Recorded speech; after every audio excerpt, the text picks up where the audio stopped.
Plastic is all around us. Whether it be the packaging of our food or the shoes on our feet, plastic seems to be present in everything.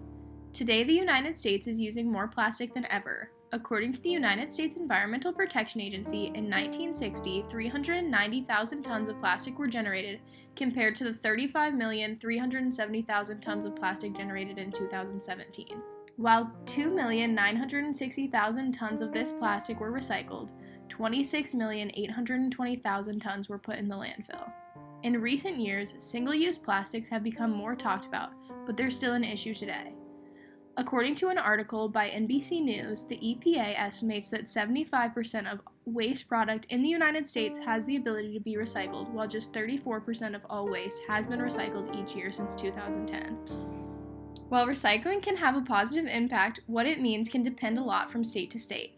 Recycling is not the solution to the overconsumption present in the United States, but recycling properly can help reduce the amount of waste ultimately landfilled or incinerated.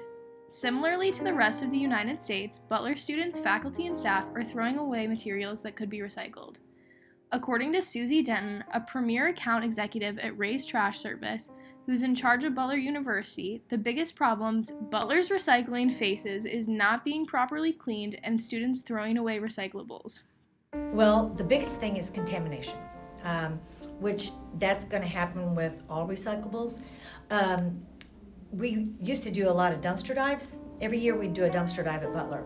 And what that would entail is we would go and we'd pull all the trash out of one of your dumpsters, and then we would separate it. We'd open the bags and we'd separate it, and we'd pull out the stuff that could be recycled. And usually there was probably anywhere from 30 to 50% of the stuff that's being thrown in the trash could be recycled. And that makes a huge difference, especially in the amount of trash that is produced on the college campuses.